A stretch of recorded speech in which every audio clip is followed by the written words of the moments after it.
전하, 라크시미 공주님의 심실중격결손이 급속도로 악화되고 있습니다. 폐동맥 고혈압까지 동반되어 6개월도 버티기 힘들 것 같습니다. 궁전의 대리석 복도에 내 발걸음 소리가 메아리쳤습니다. 평소라면 시녀들이 따라왔겠지만 오늘은 혼자였죠. 왕실 주치의 샤르마 박사가 전한 소식이 머릿속을 떠나지 않았습니다. 심장이 무너져 내렸습니다. 하지만 샤르마 박사는 작은 희망을 전했죠. 그런데 한 가지 가능성이 있습니다. 국제의학 저널을 조사하던 중 한국의 서울 아산병원에 대한 놀라운 기록들을 발견했습니다. 한 줄기의 희망이 생기는 순간이었습니다. 안녕하세요. 저는 인도 왕실의 공주 라즈미라고 합니다. 제 동생 라크시미는 태어날 때부터 너무 약하게 태어났습니다. 이제 6개월밖에 남지 않았다는 소식은 절망으로 다가왔습니다. 저는 하나뿐인 제 동생을 위해 무엇이든 해야만 했습니다. 저는 노트북을 꺼내 밤새 자료를 찾았습니다. 서울 아산병원 소아심장센터는 세계 최고 수준이었죠. 연간 600건 이상의 소아심장 수술, 성공률 98.7%, 특히 복잡 선천성 심장병 치료에서 독보적인 성과를 보이고 있었습니다. 더 놀라운 건 김준호 교수의 이력이었습니다. 하버드 의대 출신, 보스턴 어린이병원, 수련, 작년에는 싱가포르 왕자의 복잡한 심장 기형을 성공적으로 수술했다는 기사까지. 무엇보다 감동적이었던 건 그가 개발도상국, 어린이들을 위한 무료 수술 프로그램을 10년째 운영하고 있다는 사실이었죠. 다음 날 아침, 나는 이 모든 자료를 들고 아버지의 서재로 향했습니다. 아버지, 라크시미를 한국으로 데려가야 합니다.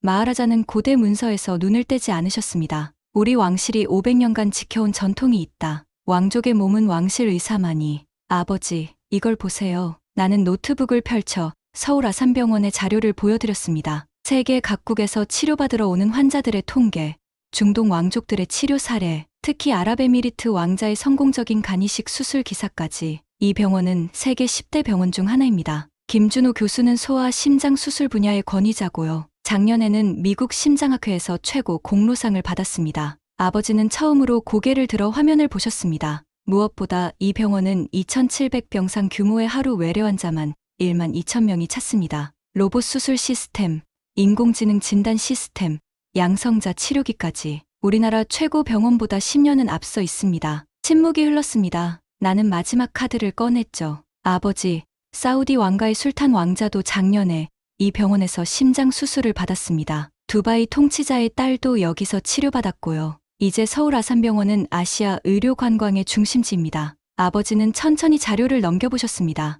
특히 김준호 교수가 쓴 논문 제목에서 시선을 멈추셨죠. 소아 복합 심장기형의 혁신적 수술법 개발, 생존율 향상을 위한 10년의 여정. 이 의사가 정말 라크시미를 살릴 수 있겠니? 적어도 지금 우리가 찾을 수 있는 최고의 희망입니다. 샤르마 박사님도 동의하셨고요. 긴 한숨과 함께 아버지가 말씀하셨습니다. 필요한 건 모두 준비해라. 왕실 전용기를 쓰거라. 아니요, 아버지. 일반 항공기로 가겠습니다. 라크시미 상태가 급하니 전기편이 더 빠를 거예요. 그날 밤, 어머니는 라크시미의 모든 의료 기록을 영문으로 번역하셨습니다. 나는 서울 아산병원 국제진료센터와 이메일을 주고받으며 도착 일정을 조율했죠. 병원 측에서는 공항에서 병원까지 앰뷸런스를 준비하겠다고 했습니다. 다음 날 새벽, 우리는 델리 공항으로 향했습니다. 라크시미는 휠체어에 앉아 산소호흡기를 달고 있었죠. 언니, 정말 한국 의사 선생님이 나를 고쳐주실까? 나는 동생의 창백한 손을 꼭 잡았습니다. 당연하지. 김준호 교수님은 너 같은 아이들을 수백 명 살리신 분이야. 게다가 서울 아산병원은 아시아 최고를 넘어 세계적인 병원이래. 비행기에 오르면서 뒤를 돌아봤습니다. 새벽 안개에 쌓인 인도의 하늘이 붉게 물들어 있었죠. 이제 우리는 마지막 희망을 향해 날아오르고 있었습니다. 왕관과 궁전을 뒤로하고 오직 생명을 향해서요. 라즈니 공주님, 곧 인천공항에 도착합니다. 승무원의 안내에 눈을 떴습니다. 7시간의 비행 동안 라크시미는 계속 산소 마스크를 쓰고 있었죠. 창밖으로 서울의 새벽 풍경이 보이기 시작했습니다. 끝없이 이어지는 아파트 숲, 복잡하게 얽힌 고속도로, 그리고 한강을 따라 늘어선 마천루들. 인도와는 완전히 다른 세계였습니다. 언니, 저게 다 뭐야? 건물이 왜 저렇게 높아? 라크시미도 창밖을 신기하게 바라봤습니다. 비행기가 착륙하자마자 승무원들이 라크시미를 조심스럽게 휠체어로 옮겼습니다. 인천공항에 들어서는 순간 그 규모에 압도당했죠. 천장까지 치솟은 유리벽, 끝이 보이지 않는 복도, 그리고 놀라울 정도로 깨끗한 바닥. 사람들은 빠른 걸음으로 질서정연하게 움직이고 있었습니다. 여기가 공항이야. 궁전보다 더 크잖아. 입국 심사를 마치고 나오니 한국인 여성이 우리를 기다리고 있었습니다. 안녕하세요. 서울 아산병원 국제진료센터 코디네이터 박지연입니다. 공항을 나서자마자 또 한 번 놀랐습니다. 도로가 믿을 수 없을 정도로 깨끗했고 차들은 정확히 차선을 지키며 달리고 있었죠. 인도의 혼란스러운 도로와는 천지 차이였습니다. 앰뷸런스를 타고 서울로 향하는 동안 창밖 풍경에 계속 시선이 갔습니다. 빌딩마다 거대한 전광판이 반짝이고 지하철역 입구에서 사람들이 쏟아져 나왔죠. 모두가 스마트폰을 들고 빠르게 걸어갔습니다. 언니, 여기 사람들은 왜 이렇게 급해 보여? 라크시미의 말에 나도 고개를 끄덕였습니다. 델리의 느긋한 분위기와는 정반대였죠. 한강을 건너면서 더욱 놀랐습니다. 강변을 따라 자전거 도로가 끝없이 이어졌고 조깅하는 사람들이 보였습니다. 새벽인데도 활기가 넘쳤죠. 강 위에는 화려한 조명의 다리들이 걸쳐 있었습니다. 와, 저 다리들 봐. 무지개 같아. 라크시미도 잠시 고통을 잊고 감탄했습니다. 30분 후 서울 아산병원에 도착했을 때 또 한 번 충격을 받았습니다. 병원이라기보다는 거대한 도시 같았죠. 본관, 동관, 서관, 어린이병원, 암병원, 건물들이 하늘 높이 솟아 있었습니다. 입구에는 환자 중심, 생명 존중이라는 문구가 크게 적혀 있었습니다. 응급실로 들어가는 순간 그 효율성에 놀랐습니다. 자동문이 열리자마자 의료진이 대기하고 있었고 전자차트로 즉시 라크시미의 정보를 확인했죠. 모든 것이 디지털화되어 있었습니다. 라크시미 환자 도착했습니다. 바이탈 체크 시작하겠습니다. 간호사들의 움직임은 기계처럼 정확했습니다. 인도 병원의 느리고 혼란스러운 모습과는 완전히 달랐죠. 대기실에 앉아있을 때 주변을 둘러봤습니다. 벽면의 대형 모니터에는 대기 순서와 예상 시간이 표시되고 있었고 곳곳에 손 소독제가 비치되어 있었습니다. 사람들은 조용히 순서를 기다리고 있었죠. 아무도 큰 소리로 얘기하거나 새치기 하는 사람이 없었습니다. 공주님, 커피 드실래요? 박지연 코디네이터가 물었습니다. 고개를 끄덕이자 자판기에서 커피를 뽑아왔죠. 인도의 짜이와는 다른 맛이었지만 따뜻함이 위로가 됐습니다. 검사를 기다리는 동안 병원 로비를 둘러봤습니다. 세계 각국에서 온 환자들이 보였죠. 아랍인, 중국인, 러시아인, 정말 국제적인 병원이었습니다. 모두가 희망을 안고 이곳을 찾아온 거겠죠. 여기는 정말 다른 세계 같아요. 내가 중얼거리자 박지연 씨가 미소 지었습니다. 처음 오신 분들은 다 그렇게 말씀하세요. 하지만 곧 적응하실 거예요. 여기는 오직 환자의 치료만을 생각하는 곳이니까요. 그 말이 맞았습니다. 화려함보다는 효율성, 권위보다는 전문성이 지배하는 곳. 이곳이라면 정말 라크시미를 살릴 수 있을지도 모른다는 희망이 생겼습니다. 병실로 안내받을 때 또 놀랐습니다. 작지만 첨단 장비로 가득한 방. 침대 옆 모니터에는 라크시미의 모든 생체 신호가 실시간으로 표시되고 있었죠. 간호사는 태블릿으로 모든 기록을 입력했습니다. 언니, 여기는 모든 게 기계야. 라크시미가 신기해하며 주변을 둘러봤습니다. 그래. 하지만 이 기계들이 너를 더 잘 돌봐줄 거야. 창밖으로 서울의 밤이 보였습니다. 불빛들이 끝없이 이어진 도시, 24시간 멈추지 않는 곳. 인도의 별빛 가득한 밤하늘과는 다르지만 이 불빛들 속에 우리의 희망이 있다고 믿고 싶었습니다. 수술 전날 밤, 병원 복도는 고요했습니다. 라크시미는 수면제를 맞고 잠들었지만 나는 한숨도 잘 수 없었죠. 내일이면 동생의 가슴을 열고 심장을 수술한다니 생각만으로도 숨이 막혔습니다. 새벽 3시, 더는 병실에 있을 수가 없어서 복도로 나왔습니다. 텅 빈 복도를 걷다가 작은 기도실을 발견했죠. 문을 열고 들어가니 누군가 먼저 와 있었습니다. 김준호 교수였습니다. 아, 공주님, 잠이 안 오시나 봅니다. 교수도 놀란 듯 했지만 자리에서 일어나지 않았습니다. 나는 조용히 뒤쪽에 앉았죠. 저도 큰 수술 전날이면 항상 여기 옵니다. 기도하러요. 교수님도 두려우신가요? 내 질문에 김 교수가 돌아봤습니다. 당연하죠. 한 아이의 생명이 제 손에 달려 있는데 어떻게 두렵지 않겠습니까? 하지만 그 두려움이 저를 더 신중하게 만듭니다. 침묵 속에서 우리는 각자의 기도를 올렸습니다. 종교는 달랐지만 라크시미를 위한 마음은 같았죠. 다음 날 아침 6시 수술 준비가 시작됐습니다. 라크시미를 수술실로 보내면서 동생의 작은 손을 꼭 잡았습니다.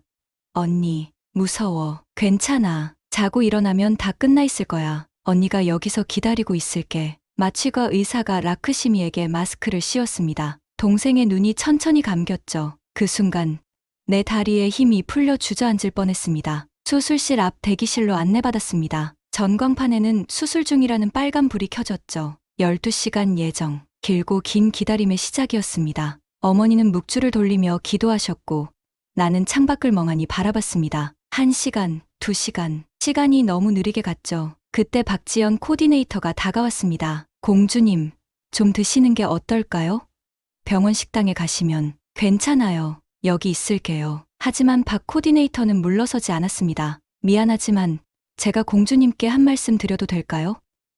제가 8년째 이 일을 하면서 수많은 보호자를 봤습니다. 부모님들이 쓰러지면 아이들이 더 힘들어해요. 라크시미를 위해서라도 체력을 유지하셔야 합니다. 그 말에 어쩔 수 없이 일어났습니다. 병원 식당은 놀라울 정도로 현대적이었죠. 한식, 중식, 양식이 모두 있었습니다. 하지만 입맛은 없었습니다. 이거라도 드세요. 박 코디네이터가 죽을 가져다 줬습니다. 한 숟가락 떠먹는데 갑자기 눈물이 났습니다. 참고 참았던 감정이 폭발한 거죠. 미안해요. 저 왜 이러는지. 괜찮아요. 다 그러세요. 박 코디네이터가 손수건을 건넸습니다. 제가 본 수많은 부모님 중에 안 우신 분은 없었어요. 공주님도 왕족이시기 전에 언니잖아요. 그 말에 더 서럽게 울음이 터졌습니다. 인도에서 떠날 때부터 지금까지 강한 척하느라 얼마나 힘들었는지 처음으로 누군가 내 마음을 알아준 것 같았습니다. 대기실로 돌아왔을 때 5시간이 지나 있었습니다. 갑자기 수술실 문이 열리고 간호사가 나왔죠. 심장이 덜컥 내려앉았습니다.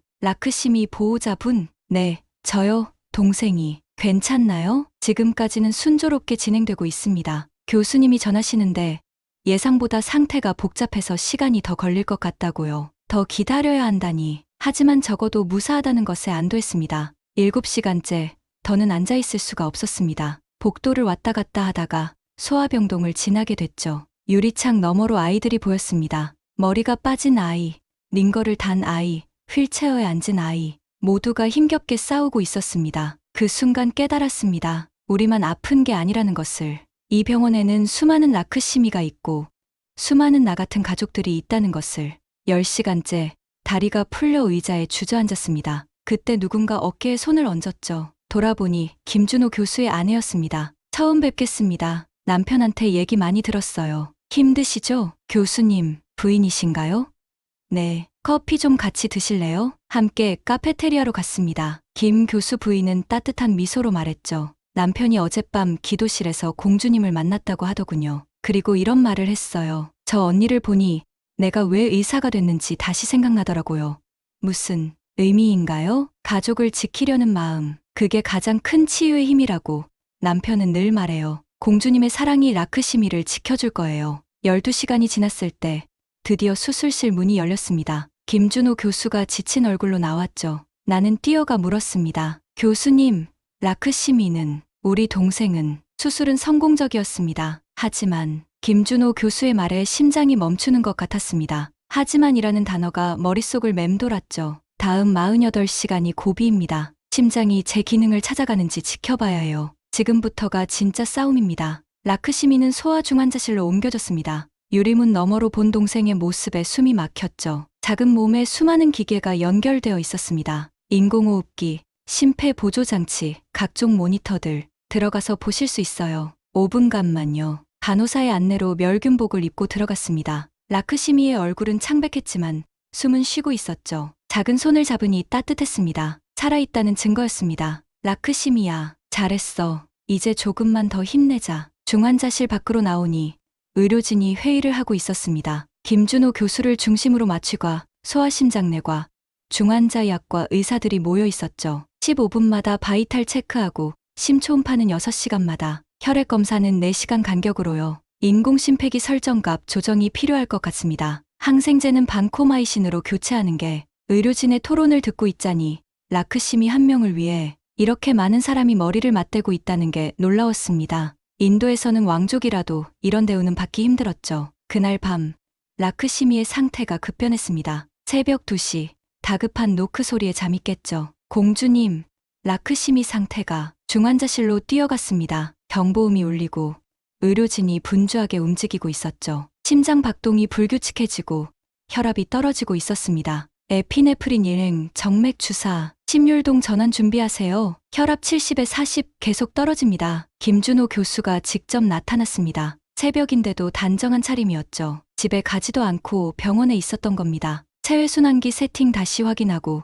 도파민 추가 투여하세요. 교수의 침착한 지시에 따라 의료진이 일사불란하게 움직였습니다. 심장내과 의사도 마취과 의사도 모두 새벽에 달려왔죠. ECMO 속도 올리고 산소 농도 100%로 유지. 30분간의 사투 끝에 라크시미의 상태가 안정되기 시작했습니다. 심박수가 정상으로 돌아오고 혈압도 회복됐죠. 김 교수가 중환자실에서 나오면서 말했습니다. 위기는 넘겼습니다. 하지만 언제든 재발할 수 있어요. 제가 오늘 밤은 병원에 있겠습니다. 교수님, 며칠째 집에 안 가신 거예요? 괜찮습니다. 환자가 안정될 때까지는 제가 지켜야죠. 그 순간 무릎이 꺾였습니다. 병원 복도에서 왕족의 체면도 있고 무릎을 꿇었죠. 교수님, 정말 감사합니다. 이 은혜를 어떻게 갚아야. 김 교수가 당황해하며 나를 일으켰습니다. 공주님, 이러시면 안 됩니다. 저는 의사로서 당연한 일을 했을 뿐입니다. 하지만 나는 알고 있었습니다. 이게 결코 당연한 일이 아니라는 것을. 새벽에도 달려오고 며칠째 집에도 가지 않고 이건 직업을 넘어선 헌신이었습니다. 다음 날 아침 놀라운 광경을 목격했습니다. 병원장이 직접 중환자실을 찾아온 거죠. 김 교수, 인도 공주님 수술 경과는 어떻습니까? 아직 불안정하지만 조금씩 좋아지고 있습니다. 필요한 게 있으면 뭐든 말하세요. 병원 차원에서 최대한 지원하겠습니다. 병원장이 내게 다가왔습니다. 공주님, 저희 병원을 믿고 찾아주셔서 감사합니다. 라크시미 공주님이 꼭 건강을 회복하실 겁니다. 그날 오후 더 놀라운 일이 있었습니다. 다른과 의사들까지 라크시미를 위해 모였다는 거죠. 영상의학과에서는 최첨단 MRI로 심장 상태를 실시간 모니터링했고 임상병리과에서는 24시간 혈액 검사를 지원했습니다. 이건 단순한 의료 서비스가 아니에요. 박지연 코디네이터가 설명했습니다. 우리 병원의 자부심이죠. 한 명의 환자를 살리기 위해 전 병원이 움직입니다. 그게 아산병원의 정신이에요. 밤이 되자 간호사들의 교대 시간이 됐습니다. 그런데 퇴근해야 할 주간 간호사가 남아 있었죠. 왜 안 가세요? 라크시미가 불안정해서요. 제가 좀 더 지켜보고 가려고요. 자기 근무 시간이 끝났는데도 환자를 걱정하는 마음. 그게 진짜 의료진의 마음이었습니다. 사흘째 되는 날 새벽, 드디어 기적이 일어났습니다. 라크시미가 스스로 숨을 쉬기 시작한 거죠. 인공호흡기를 뗄 수 있게 됐습니다. 언니, 처음으로 라크시미가 나를 불렀습니다. 목소리는 작았지만 분명했죠. 라크시미야, 깨어났구나.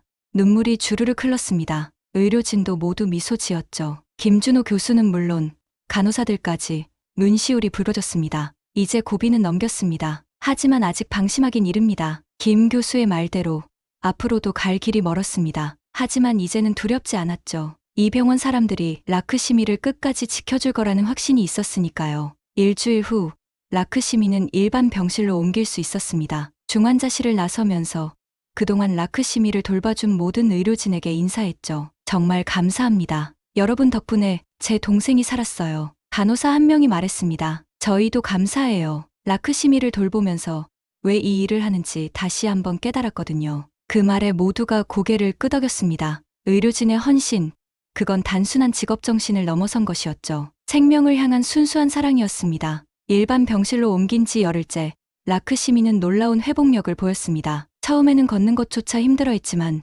이제는 복도를 천천히 산책할 수 있게 됐죠. 언니, 오늘은 여기까지 걸어볼래? 라크시미가 복도 끝을 가리켰습니다. 예전의 활기찬 모습이 조금씩 돌아오고 있었죠. 무리하지 마. 천천히 하자. 재활의학과 선생님이 매일 찾아와 운동을 도와줬습니다. 숨쉬기 운동부터 시작해서 팔다리 스트레칭, 그리고 걷기 연습까지 모든 과정이 체계적이었죠. 라크시미는 정말 의지가 강해요. 회복이 예상보다 빠릅니다. 재활 선생님의 칭찬에 라크시미가 수줍게 웃었습니다. 어느 날 오후 병실에 특별한 손님이 찾아왔습니다. 김준호 교수의 딸이었죠. 라크시미와 동갑인 수민이었습니다. 안녕? 나는 수민이야. 아빠가 너 얘기 많이 하시더라. 안녕. 나는 라크시미야. 처음엔 어색했지만 금세 친구가 됐습니다. 수민이가 한국 아이돌 이야기를 하면 라크시미는 인도 영화 이야기를 했죠. 서로 다른 문화지만 또래의 관심사는 비슷했습니다. 라크시미야, 퇴원하면 우리 집에 놀러 올래? 엄마가 인도 요리 배우고 싶다고 하셨어. 정말?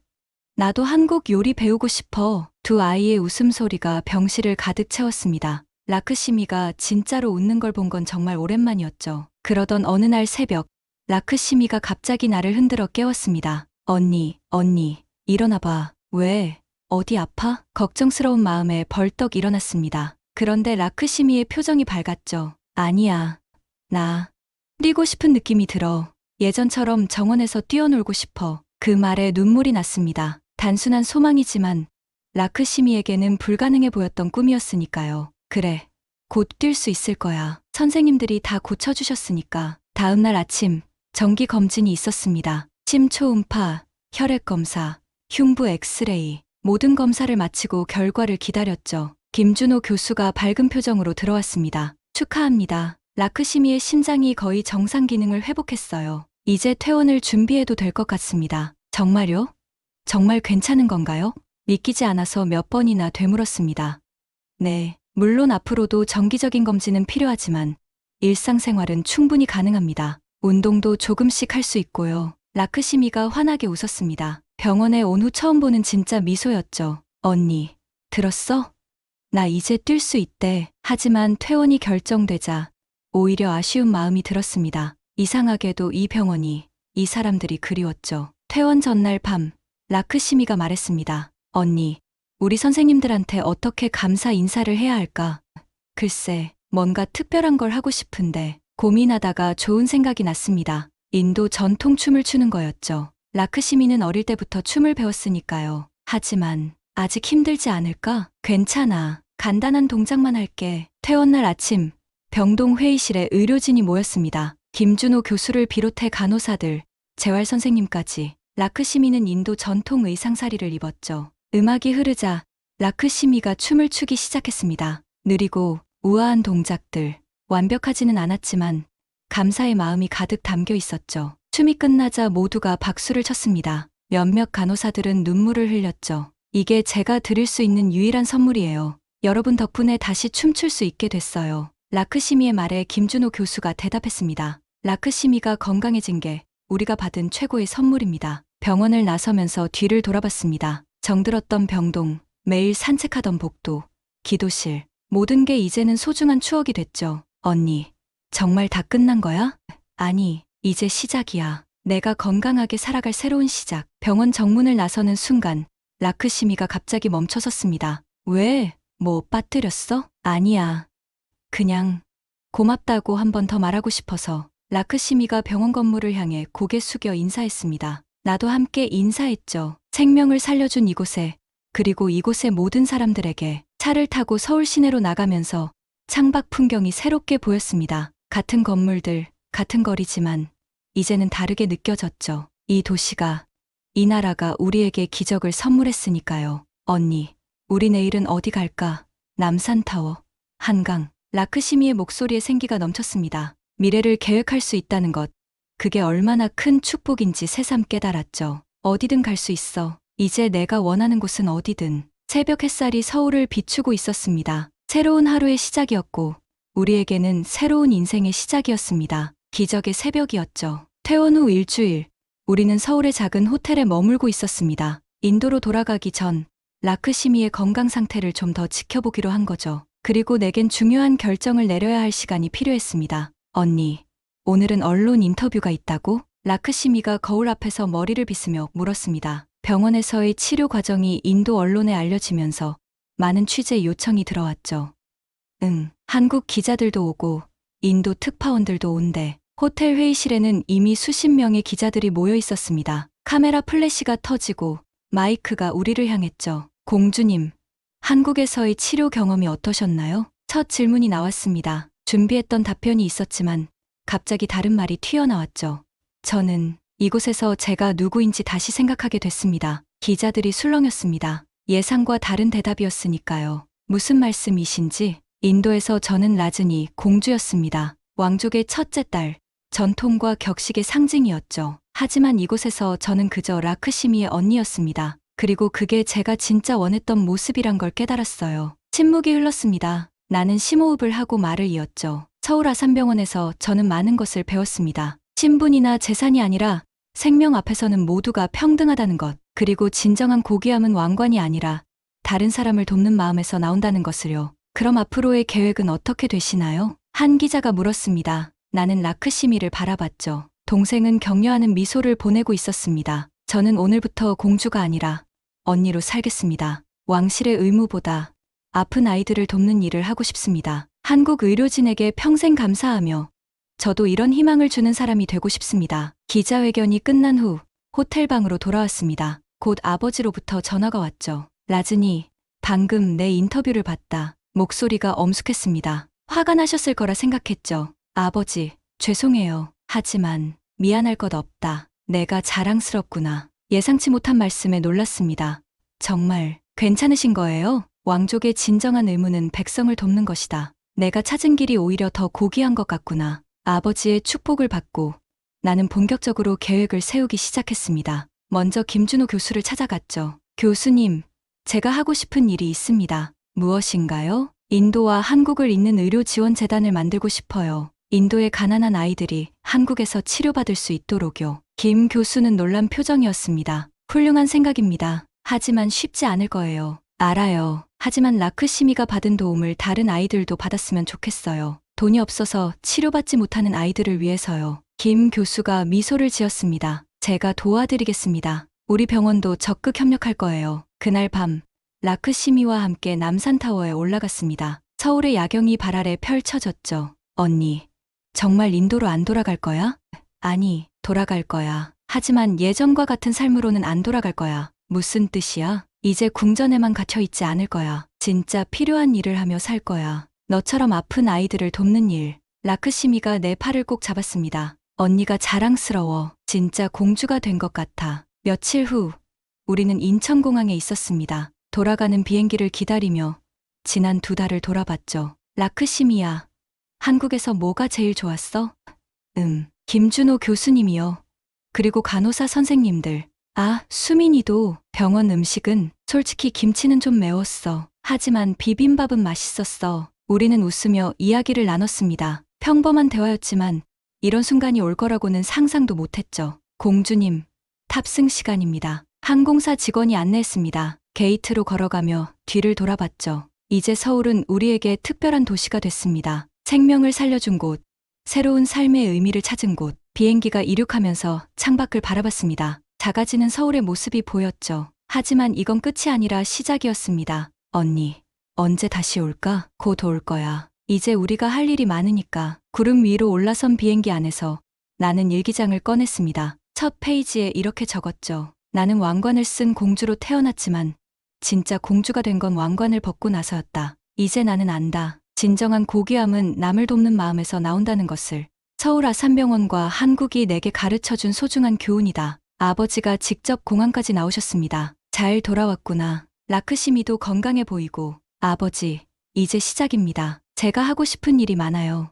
그래, 내 길을 가거라. 왕실은 너를 지원할 것이다. 집으로 가는 차 안에서 라크시미가 잠들었습니다. 평화로운 얼굴이었죠. 2달 전만 해도 상상할 수 없던 모습이었습니다. 나는 다짐했습니다. 이제 내 삶은 다른 라크시미들을 위한 것이라고. 그게 내가 받은 기적에 보답하는 길이라고요. 인도로 돌아온 지 2달이 지났습니다. 그동안 나는 쉴 새 없이 움직였죠. 인도 한국 어린이 의료지원재단 설립을 위해 정부 기관을 찾아다니고 후원자들을 만나고 의료진들과 회의를 거듭했습니다. 라즈니, 너무 무리하는 거 아니야? 어머니가 걱정스러운 표정으로 물으셨습니다. 하지만 나는 멈출 수 없었죠. 매일 병원에서 치료받지 못해 고통받는 아이들의 소식이 들려왔으니까요. 어머니, 라크시미가 기회를 얻은 것처럼 다른 아이들도 그런 기회를 가져야 해요. 드디어 정부의 승인이 떨어졌습니다. 재단 설립이 공식화된 거죠. 첫 번째 큰 후원은 놀랍게도 아버지로부터 왔습니다. 왕실 재산의 일부를 재단에 기부하신 겁니다.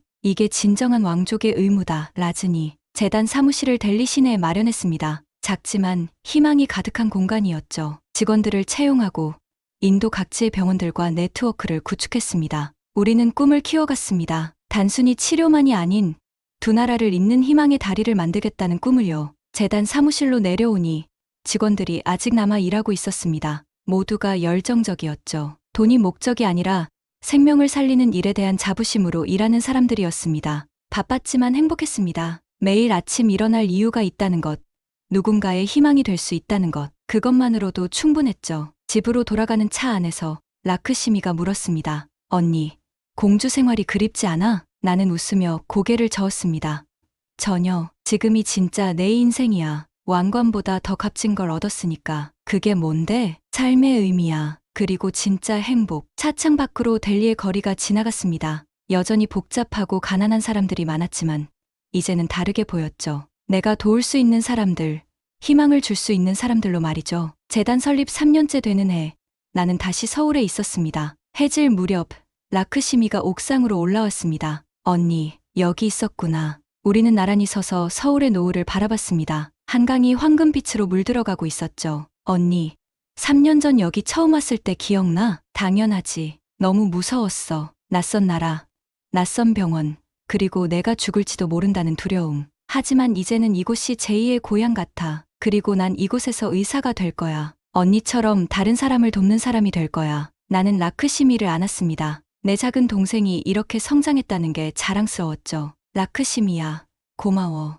왜? 내가 아프지 않았다면 우리는 여전히 궁전에 갇혀 있었을 거야. 내 덕분에 진짜 삶의 의미를 찾았어. 저녁이 되자 병원 로비에서 작은 축하 파티가 열렸습니다. 우리가 도운 아이들과 가족들, 의료진들, 재단 관계자들이 모두 모였죠. 한 아이의 아버지가 다가와 내 손을 잡았습니다. 공주님, 아니 대표님, 정말 감사합니다. 우리 아이가 이제 뛸 수 있어요. 학교도 가고 친구들과 놀 수도 있고 이 은혜를 어떻게 갚아야 할지. 갚으실 필요 없어요. 대신 다른 아픈 아이들을 도와주세요. 작은 도움이라도 좋으니까요. 파티가 끝날 무렵 나는 조용히 병원을 나섰습니다. 택시를 타고 호텔로 가는 길, 창밖으로 서울의 야경이 흘러갔죠. 3년 전과 같은 불빛들이었지만 이제는 다른 의미로 다가왔습니다. 이 불빛 하나하나가 누군가의 희망이고 생명이라는 것을 알게 됐으니까요. 호텔 방에서 일기를 썼습니다. 오늘의 감동을 잊지 않기 위해서요. 3년 전 나는 왕관을 쓴 공주였다. 하지만 이제 나는 그저 라즈니일 뿐이다.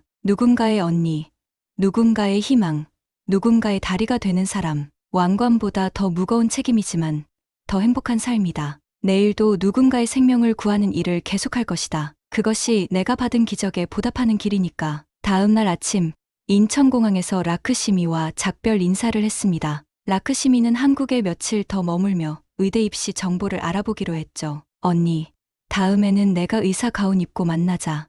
그래, 꼭 그렇게 되길 바라. 비행기가 이륙하면서 서울이 멀어져 갔습니다. 하지만 이제 이별은 슬프지 않았죠. 우리는 계속해서 이 두 나라를 오가며 더 많은 생명을 살릴 테니까요. 구름 위를 날아가는 비행기 안에서 나는 미소 지었습니다. 어딘가에서 지금도 치료를 기다리는 아이들이 있을 것이고 우리는 그들에게 희망을 전할 수 있을 테니까요. 창밖으로 보이는 푸른 하늘, 그 하늘 아래서 모든 아이들이 건강하게 뛰어놀 수 있는 날이 오기를.